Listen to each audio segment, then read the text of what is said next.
A very good morning to all of you. Welcome to my channel RX Pharma Chat। दोस्तों, आज की video में हम बात करने जा रहे हैं ओवरीज के बारे में।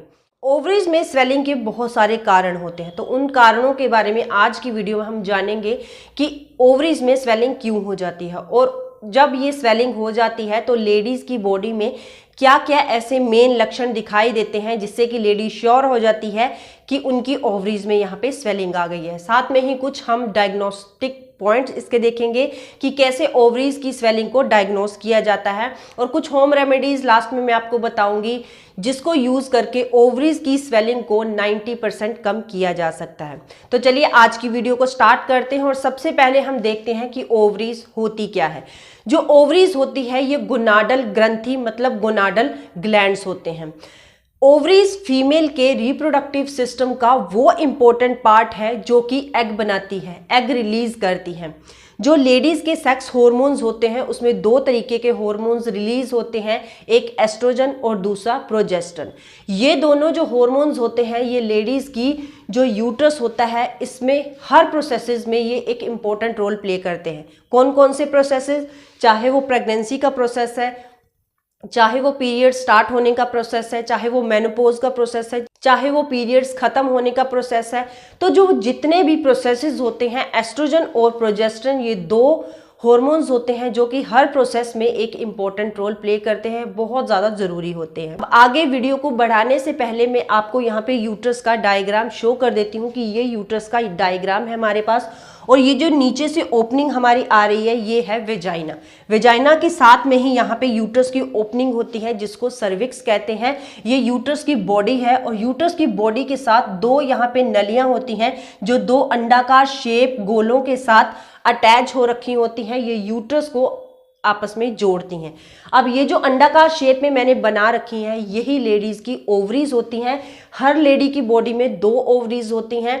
बाय बर्थ डिफेक्ट किसी में एक ओवरी हो सकती है लेकिन नेचुरल प्रोसेस यही है कि हर लेडी में दो ओवरीज होती हैं।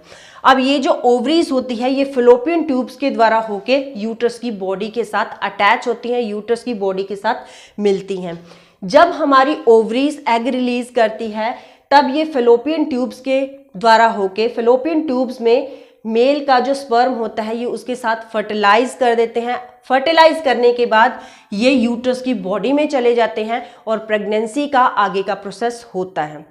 बाय चांस अगर यहाँ पे ये जो एग है ये स्पर्म के साथ फर्टिलाइज नहीं हो पाता है तो जो एग्स होते हैं ये पीरियड्स के मतलब कि मेंस्ट्रुएशन साइकिल्स जो आते हैं उस साइकिल्स में जो ब्लड निकलता है उस ब्लड के साथ ही ये एग एक्सक्रीट आउट हो जाते हैं, हमारी बॉडी से बाहर निकल जाते हैं। जो महिलाओं में लेडीज में ओवुलेशन का प्रोसेस होता है ये पीरियड्स के मिडल डेज में स्टार्ट होने लग जाता है क्योंकि इन दिनों में जो एग्स होते हैं ये मेच्योर कंडीशन में हो जाते हैं। यहाँ पे एग्स मेच्योर होने लग जाते हैं मतलब कि पकने लग जाते हैं। तो इस कंडीशन में यहाँ पे ओवुलेशन का प्रोसेस शुरू होता है और वहीं से लेडीज अगर वो प्रेग्नेंट होना चाहें तो वो प्रेग्नेंट हो जाती हैं। अब ओवरीज में जो स्वेलिंग होती है ये आसपास के अंगों के साथ प्रभावित भी होती है। मतलब कि जैसे ये ओवरीज हैं ये हमारी फैलोपियन ट्यूब्स के साथ जुड़ी हुई हैं, आगे ये यूट्रस की बॉडी के साथ जोड़ रही हैं, तो यहाँ पे ये पेल्विक एरिया में स्थिर होती हैं। ये पेल्विक एरिया है हमारा, पेल्विक एरिया में हमारा यूट्रस होता है और अगर पेल्विक एरिया में पेल्विक फ्लोरा में किसी भी तरीके की स्वेलिंग हो जाए या साथ में जुड़े हुए हमारे एब्डोमेन में साथ में यहाँ पे इंटेस्टाइन भी जुड़ा हुआ होता है। इंटेस्टाइन भी एक ऐसा पार्ट है जो साथ में रिलेट करता है। इंटेस्टाइन में या हमारे लोअर एब्डोमेन में किसी तरीके की स्वेलिंग हो तब भी यहाँ पे चांसेस होते हैं कि हमारी ओवरीज में स्वेलिंग हो जाती है। अगर हमारे यूट्रस में स्वेलिंग हो तब भी, क्योंकि ये साथ में जुड़े हुए हैं फैलोपियन ट्यूब्स के द्वारा, ये स्वेलिंग के जो इन्फेक्शन होता है बैक्टीरियाज होते हैं ये हमारे ओवरीज तक पहुंच के यहाँ पे भी स्वेलिंग कर सकते हैं। और अगर किसी रीजन से फैलोपियन ट्यूब्स यहाँ पे ब्लॉक हो गई है, स्वेलिंग हो गई है, तो साथ में ओवरीज को भी अफेक्ट करते हैं, यहाँ पे हमारी ओवरीज में भी स्वेलिंग हो जाती है। अगर बाई चांस हमारी ओवरीज में स्वेलिंग हो गई है तो ये स्वेलिंग बाकी साथ में जुड़े हुए अंगों को भी प्रभावित कर सकती है। जैसे कि ओवरीज में स्वेलिंग हो गई, साथ में हमारे ये फैलोपियन ट्यूब्स में भी स्वेलिंग हो सकती है। एंडोमेट्रियम मतलब कि यूट्रस की इनर लाइनिंग में भी स्वेलिंग हो सकती है। जो पेरिटोनियल होती है उसमें भी स्वेलिंग हो सकती है। अब ये पेरिटोनियल क्या होता है? पेरिटोनियल जो हमारे लोअर एब्डोमेन की वाल होती है और पेल्विक फ्लोरा, पेल्विक एरिया की जो वाल होती है, जो जहां पे ये वाल्स आपस में जुड़ रही हैं और ये जो बीच का फासला होता है, बीच की जो इनकी जुड़ने की प्रक्रिया यहाँ से शुरू होती है, उस चीज को हम पेरिटोनियल कहते हैं। अब पेरिटोनियल में अगर किसी तरीके की स्वेलिंग आ जाती है तो साथ में इस हिस्से में भी स्वेलिंग हो सकती है, इस हिस्से में भी स्वेलिंग हो सकती है। अगर इस हिस्से में, निचले वाले हिस्से में यहाँ पे स्वेलिंग हो गई तो हमारा यूट्रस की जितने भी पार्ट्स हैं इसमें स्वेलिंग हो सकती है। तो अब हम देखते हैं कि इसके कॉजेस क्या हो सकते हैं, किन कारणों से हमारी ओवरीज में स्वेलिंग हो सकती है। सबसे पहला कारण तो मैंने आपको बता दिया कि आसपास के अंगों में जैसे कोई भी स्वेलिंग हो तो साथ में जुड़े हुए अंगों में, यहाँ पे साथ के जुड़े हुए पार्ट्स में स्वेलिंग हो सकती है। तो अब बात करते हैं कि दो तरीके के ऐसे बैक्टीरियाज होते हैं जिनके कारण यहाँ पे ओवरीज में स्वेलिंग हो सकती है, ओवरीज में सूजन आ सकती है। अब कौन कौन से बैक्टीरियाज है? सबसे पहले है क्लमाइडिया ट्राइकोमैटिस, दूसरा है नाइजीरिया। ये दो बैक्टीरियाज ऐसे हैं जो कि कोजेटिव ऑर्गेनिज्म है गोनोरोहिया के, मतलब कि ये दोनों बैक्टीरियाज आपस में मिलकर गोनोरोहिया बैक्टीरिया को प्रोड्यूस करते हैं, बहुत ज़्यादा इन्फेक्शन फैलाने के लिए रिस्पॉन्सिबल होता है। अब ये जो गोनोरोहिया या ये दोनों बैक्टीरियाज होते हैं, ये सेक्सुअली ट्रांसमिटेड इन्फेक्शंस की वजह से भी आ सकते हैं, सेक्सुअली ट्रांसमिटेड डिजीजेस की वजह से भी आ सकते हैं, या फिर यूट्रस में कोई इन्फेक्शन हो गया है, एंडोमेट्रोसिस हो गया है, या कोई और सर्विक्स का इन्फेक्शन हो गया जिसके कारण ये हमारे यूट्रस में फैल सकता है और ओवरीज तक आ सकता है। अब ये जो दो बैक्टीरियाज मैंने आपको बताए हैं जो गोनोरोहिया के कोजेटिव ऑर्गेनिज्म है, ये किस रास्ते से हमारी ओवरीज तक पहुंच सकते हैं?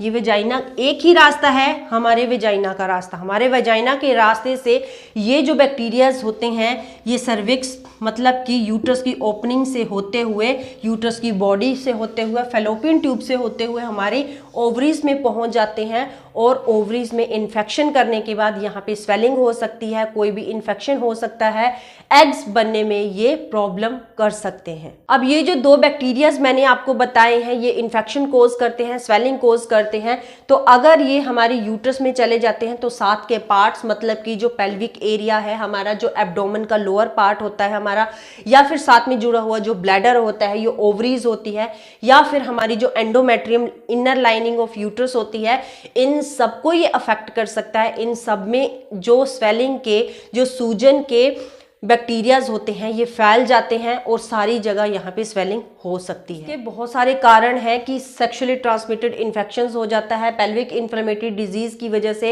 ये इन्फेक्शन बढ़ जाता है, ये बैक्टीरियाज आ जाते हैं। अगर आप अपने पार्टनर के साथ अनप्रोटेक्टेड सेक्स करते हैं और आपके पार्टनर को कोई इन्फेक्शन है, तब भी हमारे यहाँ पे ये दो बैक्टीरियाज यूट्रस से होते हुए ओवरीज तक पहुंच सकते हैं। अगर सर्विक्स में किसी तरीके का इन्फेक्शन हो रखा हो तब भी ये बैक्टीरियाज यूट्रस से होते हुए ओवरीज तक पहुंच सकते हैं और ओवरीज में यहाँ पे बहुत ज़्यादा मात्रा में स्वेलिंग कर सकते हैं। जब ओवरीज में स्वेलिंग हो गई है, सूजन हो गई है, तो उस कंडीशन में लेडीज़ की बॉडी में क्या ऐसे चेंजेस दिखते हैं, क्या ऐसे लक्षण दिखाई देते हैं जिससे लेडीज श्योर हो जाती हैं कि उनकी ओवरीज में स्वेलिंग हो गई है। तो चलिए सबसे पहले हम यहाँ पे बात करते हैं। सबसे पहला, जब हमारे यूट्रस में, ओवरीज में, फेलोपियन ट्यूब्स में या वेजाइना में कोई भी इन्फेक्शन होता है, हमारे एब्डोमेन में कोई इन्फेक्शन होता है, सबसे पहला साइन और मेन साइन ये होता है कि हमारा लोअर पेल्विक एरिया होता है, लोअर एब्डोमेन होता है, यहाँ पे क्रैम्प्स के साथ पेन होना शुरू हो जाती है। मतलब एक तेज होती हुई दर्द, कभी कम हो जाती है, कभी तेज हो जाती है। तो ऐसी दर्द बहुत ज़्यादा रेगुलर यहाँ पे रहना शुरू हो जाती है। ये एक मेन सिम्टम होता है कि हमारे यूट्रस में या ओवरीज में या फेलोपियन ट्यूब्स में कहीं भी कोई इन्फेक्शन, कोई स्वेलिंग हो रखी है। तो सेकंड वन हम बात करते हैं कि जब आप अपने पार्टनर के साथ सेक्सुअल एक्टिविटीज़ करते हैं तब आपको बहुत ज़्यादा पेन का सामना करना पड़ता है और ये पेन जैसे जैसे स्वेलिंग बढ़ती है, ये पेन वैसे वैसे बढ़ना शुरू हो जाता है और साथ में आपको सेक्स के टाइम यहाँ पे ब्लीडिंग का सामना भी करना पड़ सकता है। 90% औरतों को ओवरीज की स्वेलिंग के साथ यहाँ पे सेक्स करते हुए ब्लीडिंग हो जाती है। नेक्स्ट हम बात करते हैं कि जब आप यूरिन पास करते हैं या स्टूल पास करते हैं तो उस टाइम भी आपको बहुत ज़्यादा मात्रा की जो दर्द होती है वो सहनी पड़ सकती है।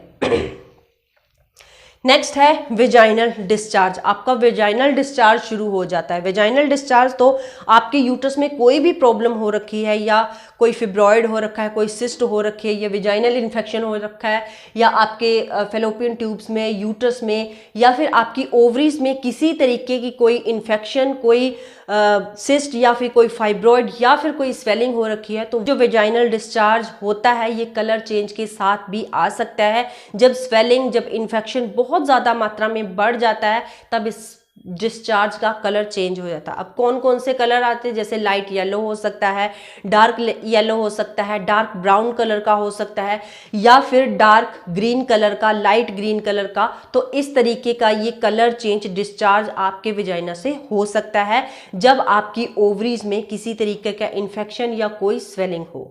तो नेक्स्ट इसका लक्षण है कि आपका पीरियड्स टाइम इंक्रीज हो जाता है। पीरियड्स टाइम इंक्रीज होने का मतलब क्या है, मतलब जैसे नॉर्मली 5 से 7 दिन पीरियड्स के टाइम में ब्लीडिंग चलती है, लेकिन जब आपकी ओवरीज में कोई दिक्कत है, ओवरीज में कोई स्वेलिंग है, ओवरीज में कोई इन्फेक्शन हो गया है, तो उस कंडीशन में आपकी जो पीरियड्स के डेज हैं ये इंक्रीज होके 10 डेज भी हो सकते हैं, 15 डेज भी हो सकते हैं और शॉर्ट टाइम के बाद आपकी पीरियड्स जो हैं ये स्टार्ट होना बहुत ज़्यादा नॉर्मल बात होती है और हैवी ब्लीडिंग के साथ आपको यहाँ पे पीरियड्स आते हैं और एक क्रैम्प्स के साथ जो पेन होती है ये भी आपको सहनी पड़ सकती है आपके पीरियड्स के दौरान। और बहुत सारे ऐसे छोटे मोटे सिम्टम्स हैं जो कि आपको कॉमनली यहाँ पे दिखाई देने लग जाते हैं जब आपके यूट्रस में या आपकी ओवरीज में कोई इन्फेक्शन, कोई स्वेलिंग हो रखी हो। जैसे कि वर्टिगो, मतलब कि चक्कर आना शुरू हो जाता है, आपको मितली आना शुरू हो जाती है, जी मचलाना शुरू हो जाता है, नोजिया वोमिटिंग रहना शुरू हो जाती है या फिर बार बार आपको फीवर होना शुरू हो जाता है, आपकी बॉडी का टेम्परेचर हाई रहना शुरू हो जाता है। तो अगर ऐसे सिम्टम्स आपकी बॉडी में दिखाई देते हैं तो इमीडिएट आपको किसी अच्छे गायनाकोलॉजिस्ट से बात करनी चाहिए, कंसल्ट करनी चाहिए, अपने सिम्टम्स के बारे में बताना चाहिए, क्योंकि अगर आप टाइम रहते इनका इलाज नहीं करते हो, ओवरीज की स्वेलिंग का इलाज नहीं करते हैं, तो आगे लेटर लाइफ में हमें बहुत सारी कॉम्प्लिकेशंस का सामना करना पड़ सकता है। अब कौन कौन सी कॉम्प्लिकेशंस है, सबसे पहले यहाँ पे पोस्ट इन्फ्लामेटरी एडहेशन हो सकती है, मतलब कि आपके पूरे यूट्रस में, आपकी ओवरीज में, फेलोपियन ट्यूब्स में और पेल्विक एरिया में, साथ में लोअर एब्डोमेन में भी यहाँ पे स्वेलिंग, इन्फ्लामेशन रह सकती है जो कि बहुत ज़्यादा असहनीय दर्द यहाँ पे कॉज करती है।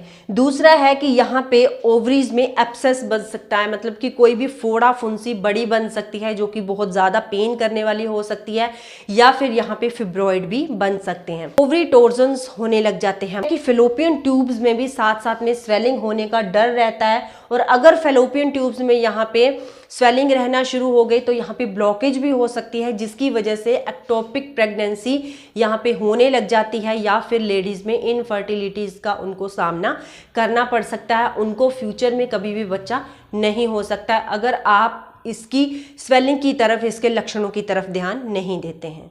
वीडियो आपको कैसी लगी प्लीज़ एक छोटा सा कमेंट करके मुझे ज़रूर बताना, क्योंकि आपके कमेंट मुझे मोटिवेट करते हैं ताकि मैं और भी ज़्यादा अच्छी वीडियोस, और भी ज़्यादा अच्छी इन्फॉर्मेशन आपके लिए लेके आऊँ, ताकि वो आपके लिए बहुत ज़्यादा हेल्पफुल हो।